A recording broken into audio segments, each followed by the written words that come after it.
তৌফিক দান করুন, বলুন আমিন। বিশেষ অতিথি জনাব মোহাম্মদ আবু সুফিয়ান, অত্র ইউনিয়নের চেয়ারম্যান, ঠিক কিনা? আল্লাহ রাব্বুল আলামিন যে দায়িত্ব তিনার উপরে দিয়েছেন, ন্যায় নিষ্ঠার সাথে ঈমানের সাথে পালন করা তৌফিক দান করুন, বলুন আমিন। সম্মানিত উপস্থিতি, আজকের এই মাহফিলে আপনাদেরকে বাদ মাগরিব থেকে শুরু করে এই পর্যন্ত কোরআন এবং সুন্নাহর আলোকে আলোচনা শুনে আপনাদেরকে ধন্য করেছেন আমার প্রিয় ভাই মুফতি মাওলানা মোহাম্মদ সাজিদুল ইসলাম, আপনাদের এই এলাকার কৃতি সন্তান, ইমাম এবং খতিব, ঠিক কিনা?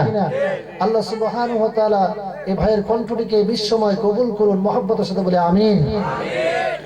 আমার পূর্বে আমি স্টেজে আসার পূর্ব মুহূর্ত পর্যন্ত যিনি আলোচনা করেছেন আমার বন্ধুবর হযরত মাওলানা মোহাম্মদ হাবিবুর রহমান, ইনিও আপনাদের পার্শ্ববর্তী এলাকার মানুষ, ঠিক কিনা? আর আমিও আপনাদের জেলার বাইরে, আমি তো এই জেলারই মানুষ ভাই, ঠিক কিনা? তো হামরা আজকে যা আছে কপালে তাই হবে, ঠিক কিনা? আমার ভাষা বোঝা যায় তো? এই সমস্ত দ্বীনের এই সৈনিকগুলিকে আল্লাহ পাক রব্বুল আলামিন কবুল করুন, বলুন আমিন। আমার সামনে উপস্থিত আছেন এই জাতির শ্রেষ্ঠ সন্তান উলামায়ে কিরাম, এই যে ধুলির আসনে বসে আছেন কোরআন প্রেমিক, ইসলাম প্রেমিক, পর্দার অন্তরালে আছে আমার মা এবং বোনেরা। আল্লাহ সুবহানাহু ওয়া তাআলা এই কোরআনের ময়দানে আপনাকে আমাকে বসার সুযোগ করে দিয়েছেন, এই জন্য আপনারা বেজার না খুশি? কম না বেশি? যদি বেশি খুশি হয়ে থাকেন একটু আওয়াজ দিয়ে বলেন তো দেখি আলহামদুলিল্লাহ। মাইকের অবস্থা যেহেতু ভালো না, আমি কিন্তু কথা খুব আস্তে আস্তে বলার চেষ্টা করবো, নাহলে কণ্ঠের উপরে চাপ দিলে, কণ্ঠের এই একটুতে চাপ দিয়ে অবস্থা খারাপ হয়েছে, নাহলে আলোচনা আপনাদেরকে শোনাতে পারবো না। খুব চমৎকার একটা আলোচনা নিয়ে আপনাদের সামনে আমি হাজির হয়েছি। ছোট্ট একটি সূরা আমি তেলাওয়াত করেছি, এখান থেকে কিছু আপনাদেরকে মেসেজ দিব। এই ভাঙা ভাঙা কণ্ঠে একটু মত বিনিময় করবো, ক্লাস করব। আজকে আর সুর দেওয়ার সুযোগ নাই। সুর শুনবেন না ওয়াজ শুনবেন? ওয়াজ শুনবো। তাইলে সেই মহান মনিবের দরবারে আরেকবার উঁচু কণ্ঠে আওয়াজ দিয়ে বলছি আলহামদুলিল্লাহ, বলছি রব্বানা লাকাল হামদ হামদান কাসীরান তাইয়িবান মুবারাকান ফীহি ইয়া রাব্বি লাকাল হামদু কামা ইয়ানবাগি লিজালালি ওয়াজহিকা ওয়া আযীমি সুলতানিকা। প্রশংসা আদায় করলাম কার? আস্তে বলবেন না, কার? সব সময় প্রশংসা হবে কার? খাওয়ার সময় আস্তে বলতেছেন, খাওয়ার সময় প্রশংসা হবে কার? ঘুমানোর সময়, কোথাও যাওয়ার সময়, কোথা থেকে আসার সময়, সকালে, বিকালে, রাতে, কোরআনের বিরোধিতার সময়। আল্লাহর প্রশংসা করে কোরআনের বিরোধিতা করা যাবে? কিন্তু এই দেশে ইনশাআল্লাহ বলে কোরআনের বিরোধিতা করে এরকম বাটপার আছে না নাই? আছে না নাই? এদেরকে চিহ্নিত করার দরকার আছে না নাই? প্রিয় ভাইরা আমার, আমি যদি অল্প একটু সময় কথা বলে আপনাদের কষ্ট হবে, যেহেতু 12টা বেজে যাচ্ছে, আমি আপনার 1টা বাজার আগে শেষ করে দিব। শুনবেন তো ইনশাআল্লাহ? আমরা শুনতে এসেছি কি? কোরআন শুনতে এসেছি। এই কোরআন থেকে আমি কথা বলবো। এই কোরআন থেকে কথা বলতে গিয়ে কে আওয়ামী লীগ, কে বিএনপি, কে জামাত, কে আট্টসি, কে দেওয়ানবাগি, কে ফুরফুরা, কে চরমরাই, কে তাবলিগ, কে পাবলিক, এটা হিসাব করার সুযোগ, আসতে বলবেন না, সুযোগ। কারণ কোরআন থেকে কথা বলতে গেলে আবু জেহেল বেজার হবে, আবু বকরের মতো মন মানসিকতা নিয়ে যারা বসবে তারা খুশি হবে। এই কোরআন থেকে কথা বললে মূসা আলাইহিস সালামের উত্তরসূরিরা আনন্দ পাবে, মজা পাবে। ফেরাউনের গোষ্ঠীরা সহ্য করতে পারবে না। আওয়াজ দিয়ে বলেন ঠিক না ঠিক? এই কোরআন থেকে কথা বলতে গেলেন নমরুদের শরীরের মধ্যে জ্বালা পড়া শুরু হবে। ইব্রাহিমের উত্তরসূরিদেরকে অগ্নিকুণ্ডে নিক্ষেপ করার জন্য ষড়যন্ত্র করবে। যতই ষড়যন্ত্র আলেমদের বিরুদ্ধে করা হোক না কেন, আমরা জীবন দিতে পারি, রক্ত দিতে পারি, বাতিলের কাছে মাথা নত করতে জানি না, জানি না, জানি না। আওয়াজ দেবেন ঠিক না বেটে? ভাইরা আমার, আসুন তাহলে আমরা শুনতে এসেছি কি? কোরআন। এই কোরআন শুনতে আসে 3 শ্রেণীর মানুষ। কয় শ্রেণীর? আপনারা একটু আমার সাথে একটু খালি সহযোগিতা করবেন। লোক যেই কয়টাই হোক, আল্লাহ যারা কবুল করছে এরা কেউ পাও ধরে সরাই দিতে পারবে? বাংলাদেশের জাতীয় খেলা জানেন তো? জাতীয় খেলার নাম হলো হাডুডু। কি খেলা? তো হাডুডু খেলার মধ্যে কি করতে হয়? একজন একজন পা ধরে, একজন গবেষক বলতেছে যে বাঙালিরা কি চালাকের চালাক আর কি বদমাহিসের বদমাহিস। এরা জাতীয় খেলা দিচ্ছে হাডুডু। কেন? কারণ এরা চায় না একজন উপরে যাক, এরা ঠ্যাং ধরে টান দিয়ে ধরে যে তোকে যাইতে দিব না, ঠিক কিনা? তো আল্লাহ আপনারা আমারে কবুল করছে, শয়তানে কি টান দিয়ে ধরে রাখতে পারবে? আল্লাহ যদি কারো কল্লা ধরে উপরে উঠায়, গোটা পৃথিবীর বাতিলেরা ঠ্যাং ধরে কিছুই করবার পারবে? চিৎকার মেরে বলেন সুবহানাল্লাহ। একটু আওয়াজ দিয়ে সহযোগিতা করবেন। কোরআন শুনতে আসে কয় শ্রেণীর মানুষ? 3 শ্রেণীর মানুষ কোরআনুল কারীম শুনতে আসেন।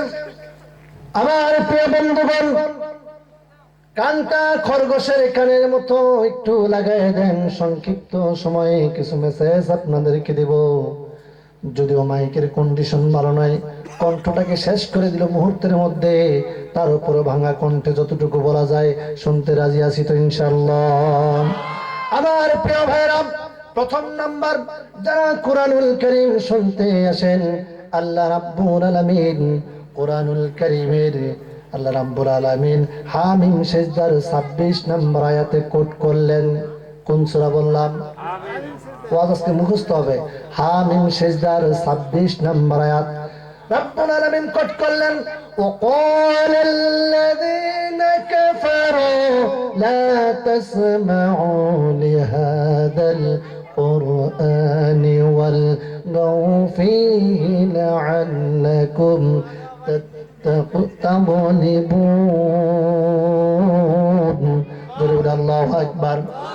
আল্লাহ রাব্বুল আলামিন বলেন, وقال الذين كفروا لا تسمعوا لهذا القرآن।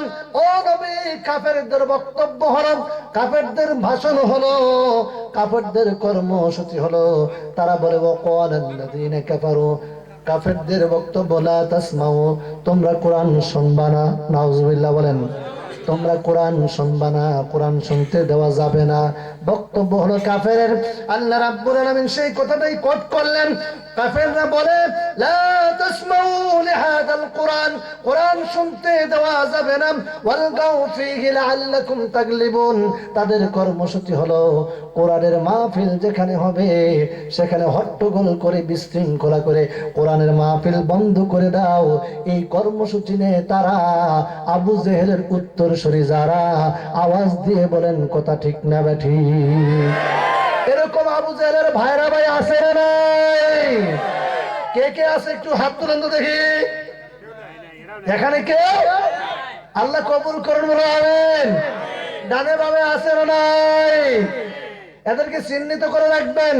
এরা কোরআন শুনতে দিতে চায় না, কোরআন বুঝতে দিতে চায় না, নিজেরাও শোনে না, অন্যরা শুনবে এটাও তারা সহ্য করতে পারে না। কি ঠিক না ঠিক?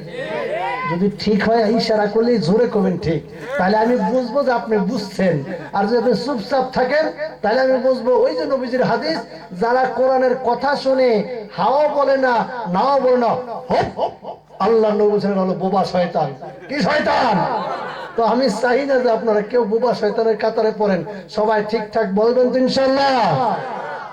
তাহলে কাফেরের বক্তব্য হলো যে কোরআন শুনতে দেওয়া যাবে না। আইন পাস করল দারুণ্য নামক অবৈধ ট্রাইব্যুনাল গঠন করে আবু জেহেল সেই দিন আইন পাস করলেন। وقال الذين كفروا لا تسمعوا لهذا القرآن والغوا فيه لعلكم تغلبون। আজ থেকে ১৫০০ বছর পূর্বে আবু জেহেল আইন পাস করে নবীজির কোরআনের মাহফিলে 144 জারি করে দিয়ে রাষ্ট্রীয়ভাবে বন্ধ করে দিয়েছিল। আজ গোটা পৃথিবীর মঞ্চে মঞ্চে কোরআনের মাহফিল বন্ধ করে দেয় 144 জারি করে যারা, ওরা টাটকা আবু জেহেলের ভাইরা ভাই।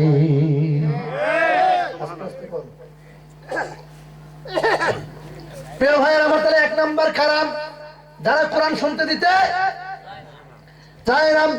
2 নাম্বার, আল্লাহ রাব্বুল আলামিন কত চমৎকার ভাবে সূরাতুন নিসা আয়াত নাম্বার 61 আল্লাহ রাব্বুল আলামিন কোট করলেন। কোরআন শুনতে আছে দ্বিতীয় শ্রেণীর কারা লক্ষ্য করুন। আল্লাহ রাব্বুল আলামিন বলেন, ওয়া ইযা কিলা লাহুম তাআলাউ ইলা মা আনজালাল্লাহু ওয়া ইলার রাসূল রাআইতাল মুনাফিকিনা ইয়াসুদ্দুনা আনকা সুদুদা। জোরে বলে আল্লাহু আকবার। স্মরণ করো সেই সময়ের ঘটনা। ওয়াইদা কিলাম, যখন বলা হয় লাহুম তাদেরকে, তাআলাও মানে আসো, ইলা মানে দিকে, মা মানে যা, আনজালাল্লাহু আল্লাহ নাযিল করেছেন, ইলা রাসূলি তার রাসূলের প্রতি যা নাযিল করেছেন সেই রাসূলের নাযিলকৃত কিতাবের দিকে আসো। তখন নবীজি আপনি দেখবেন রাআইতাল মুনাফিকিনা, মুনাফিকরা বলবে না না এই বক্তব্য তো আমার ব্যক্তি জীবনের সাথে মিল খায় না। ঠিক না বেটে? মুনাফিক দেখবে না না কোরআন যে বক্তব্য দিচ্ছে, কোরআন বক্তব্য দিচ্ছে সুদ খাওয়া যাবে না, কোরআন বক্তব্য দিচ্ছে ঘুষ খাওয়া যাবে না, কোরআন বক্তব্য দিচ্ছে জেনা করা যাবে না, কিন্তু মুনাফিকরা দেখতেছে কোরআন এই বক্তব্য দিচ্ছে আমি তো ইন্টারন্যাশনাল সুদখোর, আমি তো আন্তর্জাতিক ঘুষখোর। এরকম আন্তর্জাতিক ঘুষখোর আমাদের সমাজে আছে না নাই? আল্লাহর নবীকে আল্লাহ ডাক দিয়ে বলেন, নবী গো আপনি লক্ষ্য করে দেখবেন ওই সময় মুনাফিকরা যখন দেখবে কোরআনের বক্তব্য তার ব্যক্তি জীবনে মিল খায় না, সামাজিক জীবনে মিল খায় না, রাষ্ট্রীয় জীবনে মিল খায় না, আন্তর্জাতিক জীবনে মিল খায় না, মুনাফিকরা আস্তে করে কেটে পড়বে, ওখান থেকে মুখ ফিরে তারা চলে যাবে। এরকম ডিজিটাল মুনাফিক আছে না নাই? এরকম মুনাফিক। তাহলে দ্বিতীয় শ্রেণী হলো যারা মুনাফিক। এই যুবক ভাই কই যাও? না ওইদিকে যাও, এদিক থেকে ওইদিকে জায়গা দুটো সাক্ষী বানাচ্ছ নাকি? আল্লাহ কবুল করুন, আমিন। তাহলে কয়টা শুনলাম? ও কয়টা শুনলাম বলে? দুইটা শুনলাম। তৃতীয় নম্বর আসেন, কোরআন শুনতে আসে যারা, আল্লাহ রাব্বুল আলামিন কোরআনুল কারীমের সূরা আনফাল আয়াত নাম্বার 2 আল্লাহ রাব্বুল আলামিন কত চমৎকার ভাবে কোট করলেন, ইন্নামাল মুমিনুনাল্লাযীনা ইযা যুকিরাল্লাহু ওয়াজিলাত কুলুবুহুম ওয়া ইযা তুলিয়াত আলাইহিম আয়াতুহু যাদাতুহুম ঈমানাও وعلى ربهم يتوكلون।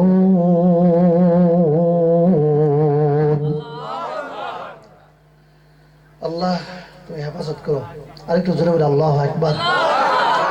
আল্লাহ রাব্বুল আলামিন বলেন, যখন কোন মুমিন বান্দার সামনে আল্লাহর বরত্বের কথা বলা হয়, আল্লাহর জিকির করা হয়, তখন মুমিনের হৃদয়গুলি ভিজে যায়, অন্তরগুলি প্রকম্পিত হয়, আল্লাহর ভয়ে তাদের হৃদয় কাঁপতে থাকে, আল্লাহর ভয়ে তাদের হৃদয়টা কাঁপতে থাকে, হৃদয়টা শীতল হয়ে যায়। যখন তাদের সামনে আল্লাহর আয়াত তেলাওয়াত করা হয় তখন তাদের ঈমান বাড়তে থাকে, বাড়তে বাড়তে এমন একটা পর্যায়ে যায় তারা পৃথিবীর কোনো পরাশক্তিকে ভয় করে না, একমাত্র ভরসা করে কার উপরে? আল্লাহর উপরে ভরসা করে। তাহলে আমরা শুনতে পেলাম 3 শ্রেণী মানুষ কোরআন শুনতে আসে। প্রথম নম্বর হলো কাফের, 2 নম্বর হলো মুনাফিক, আর 3 নম্বর হলো মুমিন। তাহলে আমরা কোনটা কাতারে থাকতে চাই? আল্লাহ আমাদেরকে মুমিন হিসেবে কবুল করুন, বলুন আমিন। প্রিয় ভাইয়েরা আমার, আপনারা বাইরে দাঁড়ায় আছেন, এমনি তো লোকের সংখ্যা কম, পরিবেশটা খারাপ দেখা যাচ্ছে, মেহরবানি করে একটু ভিতরে আসেন, বসে যান, একটু খারাপ দেখা যাচ্ছে, এটা আদবের খেলা হচ্ছে। প্রিয় ভাইয়েরা আমার, আমাকে একটু সহযোগিতা করেন, ইনশাআল্লাহ আপনাদেরকে কিছু মেসেজ দেব, কিছু শেয়ার করব ভাঙ্গা কণ্ঠে, আর ভাঙ্গা মাইক নিয়ে সাঙ্গা ওয়াজার কেমনে করবো রে ভাই, ঠিক না? প্রিয় ভাইয়েরা আমার, আমি ছোট্ট একটি সূরা তেলাওয়াত করেছি। সূরাটি কোরআনুল কারীমের 103 নম্বর সূরা। কত নম্বর সূরা? 103 নম্বর সূরা। সূরাটির নাম হলো সূরাতুল আসর। সূরার নাম কি বললাম? সূরাতুল আসর। এই সূরাটির মধ্যে আয়াত সংখ্যা 3। আয়াত সংখ্যা কত? 3। এই সূরাটির মধ্যে রুকুর সংখ্যা 1টি। এই ছোট্ট একটি সূরাকে সামনে রেখে সংক্ষিপ্ত আকারে কিছু কথা বলবো। ওয়া মা তাওফীক ইল্লা বিল্লাহ। চিৎকার করে বলি আল্লাহুম্মা আমিন। প্রিয় ভাইরা আমার, আসুন আল্লাহ রাব্বুল আলামিন কি মেসেজ আপনাকে দিয়েছেন বিতাড়িত মধ্য শয়তান থেকে আবার আশ্রয় চেয়ে আলোচনায় প্রবেশ করতে চাই। ভূমিকায় আর কথা নয়, সবাই আমার সাথে পড়ুন, আউযু বিল্লাহি মিনাশ শাইতানির রাজীম, বিসমিল্লাহির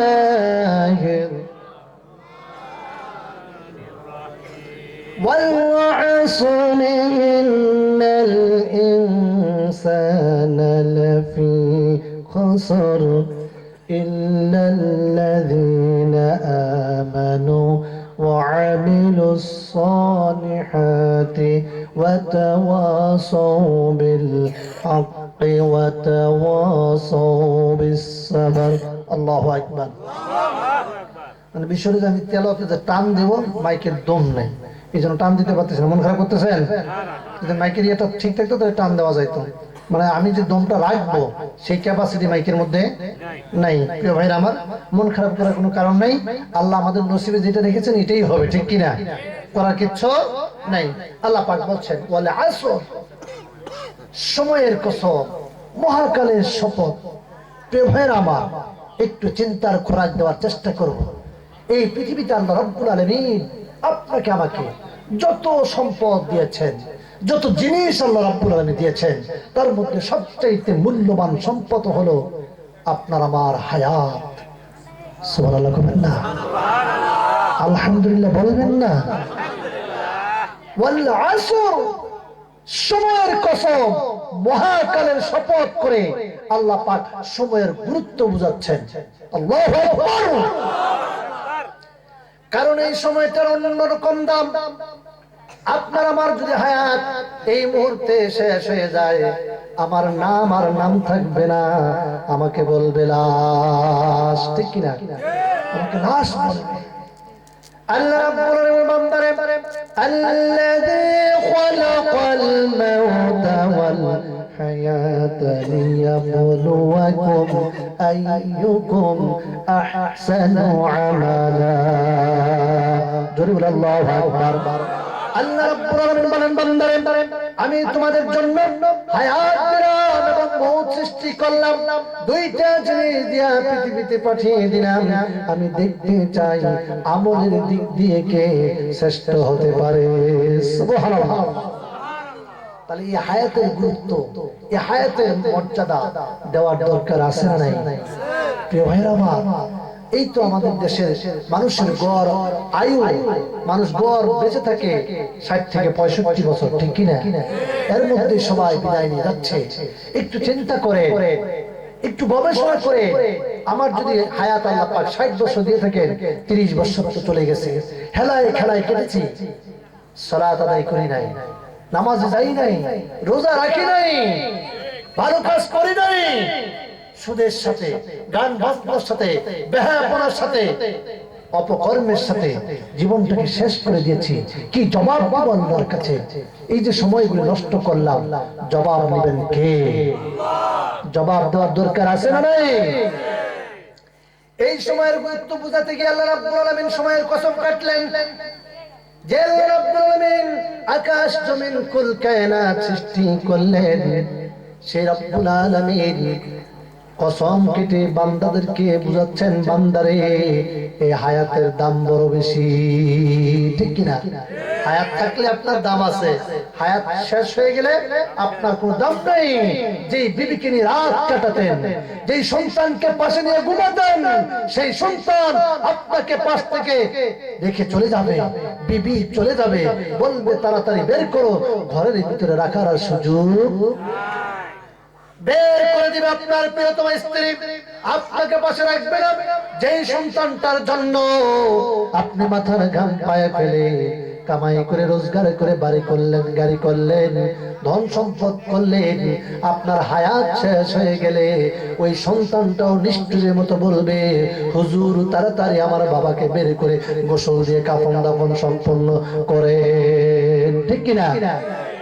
তাহলে এই সময়ের মর্যাদা দেওয়ার দরকার আছে না নাই? এই সময়ের মর্যাদা দেওয়ার জন্য আল্লাহ রাব্বুল আলামিন কসম কেটে বললেন, মহাকালের শপথ, ইন্নাল ইনসানা লাফি খুসর, নিশ্চয়ই তামাম পৃথিবীর মানুষেরা ক্ষতিগ্রস্তের মধ্যে। কথা কার?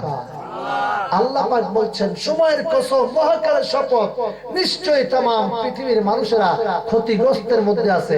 আল্লাহ যদি বলে যে ক্ষতির মধ্যে আছে, আমি যদি সলিমুদ্দি বলি আমি লাভের মধ্যে আছি, সত্য কথা কার? কার? আল্লাহ বলছে ক্ষতির মধ্যে, আর আমি যদি বলি লাভের মধ্যে, আমার কথার কোনো ভ্যালু নেই। প্রিয় ভাইরা আমার, তারপরে আল্লাহ আশার পানি সঞ্চার করলেন বান্দাদের মাঝে। আল্লাহ পাক বললেন ইল্লাল্লাযীনা আমানু ওয়া আমিলুস সালিহাতি ওয়া তাওয়াসাউ বিল হাক্কি ওয়া তাওয়াসাউ বিস সাবর। আল্লাহু আকবার। আল্লাহ বলেন বান্দারে तमाम পৃথিবীর মানুষেরা ক্ষতিগ্রস্তের মধ্যে আছে, তবে চার শ্রেণীর মানুষ ক্ষতি থেকে বাঁচতে পারবে। সুবহানাল্লাহ কয় না রে? এই পোলাপান কি খাও, বাদাম না মোবাইল টিপো? এই যে মোবাইল টিপতেছে চিন্তা করে, আমি গলা ফাটাই দিয়ে কোরআন শোনাচ্ছি আর এই মোবাইল টিপতেছে। মোবাইল আসিল কি দোলা লাগিল, ওয়াজ মাহফিল মন বসে না। মোবাইল আসিল কি দোলা লাগিল, পড়ালেখায় মন বসে না। ঠিক না বেটি? যারা আসতে করে ওরা অন্য গ্রুপের লোক, ঠিক না বেটা? মোবাইল আসিল কি দোলা লাগিল, পড়ালেখায় মন বসে না। পরনে যাই থাক পেটে ভাত নাই যাক, পরনে যাই থাক পেটে ভাত নাই যাক, মোবাইল ছাড়া এখন চলে না। মোবাইল আসিল কি দোলা লাগিল, পড়াশোনায় মন বসে না। ঠিক না বে ঠিক? প্রিয় যুবক ভাইরা আসো না বাবা, হুজুর আমাদেরকে বাস দিল রে। রাত 12টার পরে উনি যখন ফোন করে, দু চোখে ঘুম আসে না। ঠিক না রে? সারা রাত জাগিয়া ফোনে সেটিং করিয়া, সারা রাত জাগিয়া ফোনে সেটিং করিয়া, ফজরের সময় আর ঘুম ভাঙে না। মোবাইল আসিল কি দোলা লাগিল, পড়াশোনায় মন বসে না। ঠিক না বেঠি? কি করুণ অবস্থা এই যুবকদের, ঠিক না বেঠে? রাস্তা দিয়ে যখন যায় মনে হয় দুটো সুপারি গাছ, পাশায় তো গোস্ত নাই, এই জন্য তো শ্বশুরের বেটি দিবার চায় না, করবে নাকি? ঠিক না বেঠে? আর এখন তো আমাদের দাদা বাবুরা খালি বাবা পাঠায়, ঠিক কি না? বাবা আছে না নাই? আহা কি করুন অবস্থা, আল্লাহ হেফাজত করুন, বলুন আমিন। প্রিয় ভাইয়ের আমার তারা বলতেছিলাম কয় শ্রেণীর মানুষ বাঁচবে? চার শ্রেণীর মানুষ বাঁচতে পারবে। আল্লাহ রাব্বুল আলামিন সেই কথা বললেন ইল্লাল্লাযীনা আমানু। এক নাম্বার গুণ হলো যারা ঈমানের গুণ অর্জন করবে, ঈমান যারা আনবে। আমরা এখানে যারা এসেছি আমরা ঈমানদার কিনা? বলেন ঈমানদার কিনা? আমরা সবাই বলেছি লা ইলাহা ইল্লাল্লাহু মুহাম্মাদুর রাসূলুল্লাহ সাল্লাল্লাহু। আমরা কালেমার স্বীকৃতি দিয়েছি, ঈমান এনেছি, 7টা বিষয়ের প্রতি বিশ্বাস স্থাপন করেছি। কয়টা বিষয়? আমার সাথে পড়েন আমানতু বিল্লাহি ওয়া মালাইকাতিহি ওয়া কুতুবিহি ওয়া রুসুলিহি ওয়াল ইয়াউমিল আখির ওয়াল কদরি খায়রিহি ওয়া শাররিহি মিনাল্লাহি তাআলা ওয়াল বা'স বাদাল মাউত। এই 7টা বিষয়ের প্রতি আমাদের বিশ্বাস আছে না নাই?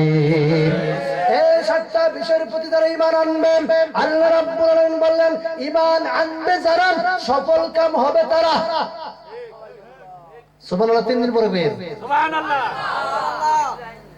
সুবহানাল্লাহ কি কলেরা রোগ ধরছে নাকি রে ভাই? তাই না? ঠিক। তালে তালে বলুন মজা পাইবেন, কলিজার ভিতরে কোরআন ঢুকবে ইনশাআল্লাহ। আমি কিসসা কাহিনী করবো না, শুধু খালি কোরআন থেকে কিছু মেসেজ আপনাদেরকে দিব, ডেলিভারি দিব ইনশাআল্লাহ। আল্লাহ রাব্বুল আলামিন বললেন, বান্দা ঈমান এনেছে যারা সফল হয়েছে তারা চিৎকার মেরে বলেন সুবহানাল্লাহ। রাব্বুল আলামিন বলেন, قد أفلح المؤمنون, ঈমান এনেছে যারা সফল হয়েছে তারা। এই ঈমানকে টিকিয়ে রাখার জন্য, এই ঈমানকে বাঁচিয়ে রাখার জন্য আল্লাহ রাব্বুল আলামিন তিনটা শর্ত দিয়েছেন। কয়টা? তিনটা শর্ত দিয়েছেন বান্দা। এই তিনটা শর্ত মেইনটেইন করতে পারলে তোমার ঈমান থাকবে, অন্যথায় ঈমান নষ্ট হয়ে যাবে। ঘোষণাকার রাব্বুল আলামিন কোরআনুল কারীমের সূরা বাকারা ৩য় নম্বর আয়াতে কত চমৎকার ভাবে আজ থেকে ১,৫০০ বছর পূর্বে কোট করলেন, ও বান্দা ঈমান আনার পরে তিনটা গুণ তোমার অর্জন করা লাগবে, তিনটা বৈশিষ্ট্য তোমার মধ্যে থাকা লাগবে। আল্লাহ রাব্বুল আলামিন বললেন, আল্লাযীনা ইউমিনুনা বিল গায়বি ওয়া ইউকিমুনাস সালাতা ওয়া মিম্মা রাযাকনাহুম ইউনফিকুন। জোরে বলে আল্লাহু আকবার। আল্লাহ রাব্বুল আলামিন বলেন, আল্লাযীনা ইউমিনুনা বিল গায়বি, যারা গায়বের প্রতি বিশ্বাস স্থাপন করবে, তারা কর্মসূচি হাতে নেবে, তারা নামাজ কায়েম করবে, সালাত কায়েম করবে। আল্লাহ রাব্বুল আলামিন বলেন, গায়বের প্রতি বিশ্বাস স্থাপন করবে, সালাত কায়েম করবে, আর আল্লাহ যে সম্পদ দিয়েছেন তা দ্বীনের পথে খরচ করবে। সুবহানাল্লাহ। ঈমান যারা আনবে, যারা মুমিন হবে, ঈমান আনার পরে কর্মসূচি নামাজ কায়েম করবে, আল্লাহ যে সম্পদ দিয়েছেন সেখান থেকে আপনার ব্যয় করবে, কিন্তু সেই ব্যয়টা আমার যুবকেরা করে। এই তো কিছুদিন আগে আমাদের পার হয়ে গেল, যেহেতু আজকে 29 তারিখ, এখন তো 1 তারিখ পড়ে গেল রে ভাই। 1 তারিখ পড়ে গেছে না? ফেব্রুয়ারি মাসের একটা তারিখ গেছে রে ভাই। হাই রে গাছতলায় আর বাসতলায় আছে না নাই? কয় তারিখ? কয় তারিখ? এইটা মনে আছে। এখন যদি জিজ্ঞাসা করে, এই যুবক কত দেখি নামাজ ভাঙ্গে কয় কারণে, বলি হুজুর এটা আমি জানি না। ঠিক না ভাই? কিন্তু 14 তারিখ হলে যুবকেরা মনে মনে কইতেছে, হুজুর খালি হামাকে ধসে রে। ঠিক না ভাইরা আমার? মন খারাপ করতেছ না? মন খারাপ করে না, কারণ তোমরাও যুবক, আমিও যুবক। কারণ তোমার বেজ্জতি হলে আমারও তো বেজ্জতি, ঠিক কিনা? এই 14 তারিখ আপনার বাংলাদেশে যত গোলাপ ফুল বিক্রি হয়, গোটা বছরে এতগুলা গোলাপ বিক্রি হয় না। ঠিক না ভাই? নাউজুবিল্লাহ বলেন। এরা গাছের গোড়ায় গোড়ায় জোড়ায় জোড়ায় বসে। এই জন্য শিল্পী একটা গান করেছেন, কব, রমনা পার্কের গাছের গোড়ায় বসে ওরা জোড়ায় জোড়ায়, রমনা পার্কের গাছের গোড়ায় বসে ওরা জোড়ায় জোড়ায়। যায় না চেনা মানুষ না পশু, যায় না চেনা মানুষ না পশু, ওদের আচরণ চলা ফেরাই, রমনা পার্কের গাছের গোড়ায় বসে ওরা জোড়ায় জোড়ায়। ঠিক না বেঠি? পশুদের মতো কিছু মানে না, সভ্যতা কাকে বলে জানে না। ঠিক না? পশুদের মতো কিছু মানে না, সভ্যতা কাকে বলে জানে না।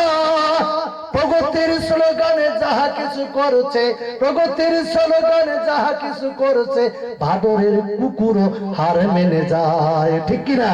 রমনা পার্কের গাছের গোড়ায় বসে ওরা জোড়ায় জোড়ায়, যায় না চেনা মানুষ না পশু, ওদের আচরণ চলা ফেরায়, ওদের আচরণ চলা ফেরায়। নাউজুবিল্লাহ। কোন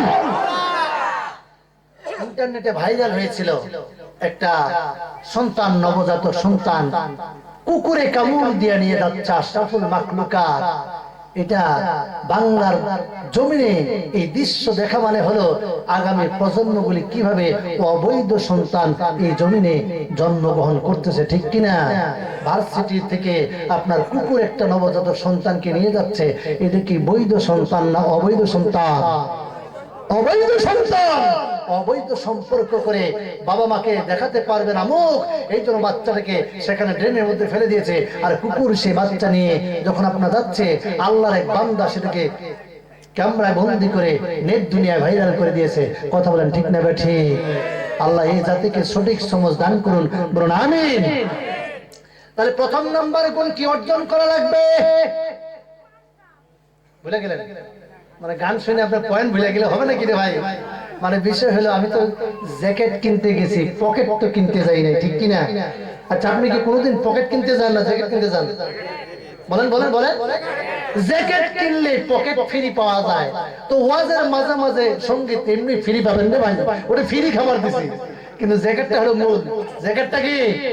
প্যাকেটটা ফ্রি, প্যাকেটটা কি? ওয়াজটা হলো মূল, মাঝে মাঝে সঙ্গীত হবে, এটা ফ্রি ফ্রি, ঠিক না ভাই? তো পয়েন্টটা মনে রাখা লাগবে। তাহলে এক নম্বর পয়েন্ট ঈমানের গুণ। কিসের গুণ? আল্লাহ রাব্বুল আলামিন বলেন, বান্দারে ঈমানের গুণ অর্জন করবে যারা, ক্ষতি থেকে বেঁচে যাবে তারা। আমার প্রিয় বন্ধুগণ, গভীর মনোযোগ কামনা করছি। আল্লাহ রাব্বুল আলামিন বললেন, বান্দারে এই ঈমানের বৈশিষ্ট্য যারা অর্জন করবে, তারা কর্মসূচি পালন করবে, গায়েবের প্রতি বিশ্বাস স্থাপন করবে, নামাজ কায়েম করবে, আল্লাহর পথে পয়সা খরচ করবে। ফয়সালা কার? আল্লাহর ফয়সালা। আর ইমানদাররা যখন ঈমান আনয়ন করবে, ঈমান আনয়ন করার পরে তার পরীক্ষা আছে না নাই? আল্লাহ রাব্বুল আলামিন বলেন, বান্দারে তুমি ঈমান এনেছো, কালিমা স্বীকৃতি দিয়েছো, বলতেছো আমি মুসলমান, কালিমা পড়েছি, তুমি এমনি এমনি জান্নাতে চলে যাবা। আল্লাহ বলেন, না না বান্দা, তুমি এমনি এমনি জান্নাতে যেতে পারবে না। তুমি ঈমান এনেছো, আমি তোমাকে পরীক্ষা করে দেখতে চাই ঈমানের উপরে তুমি অটুট আছো না নাই। কে কার কথা? আল্লাহ দেখতে চায়। আল্লাহ সেই কথাটাও তুলে ধরলেন সূরা আনকাবুতের 2 নম্বর আয়াতে কোট করলেন, আহাসিবান নাসু আইয়ুতরাকু আইয়াকুলু আমান্না ওয়া হুম লা ইফতানুন।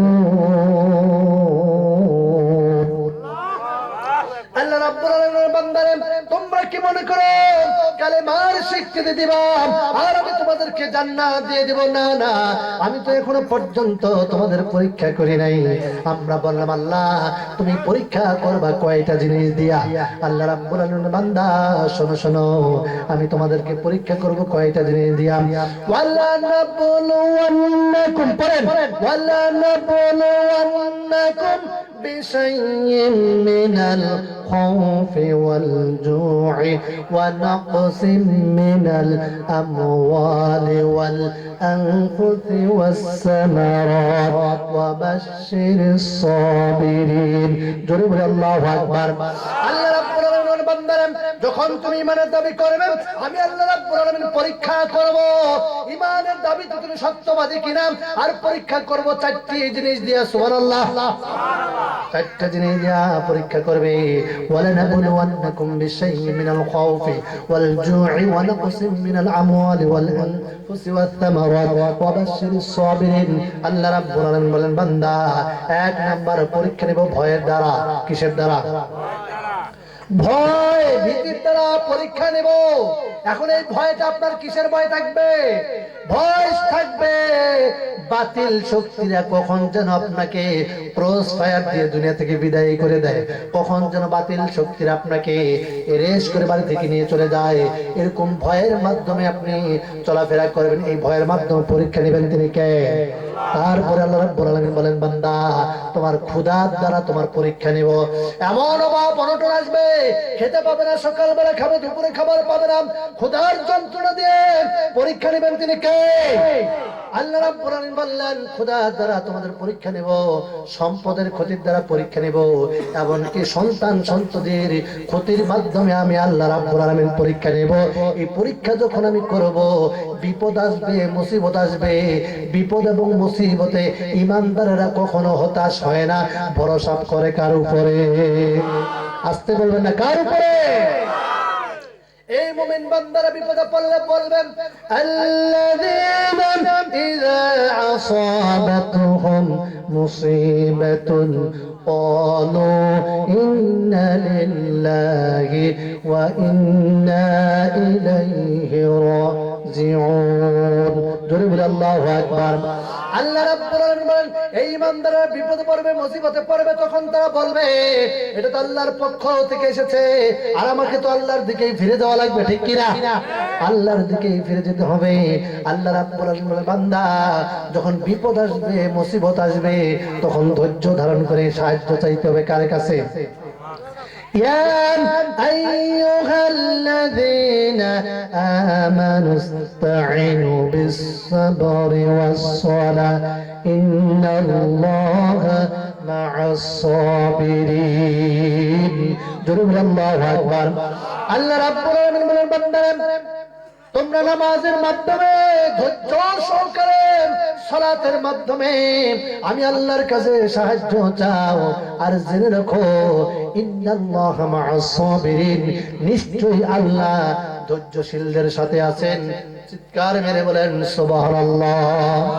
মানে বিপদ আসবে, মুসিবত আসবে, ধৈর্য ধারণ করার দরকার আছে না নাই?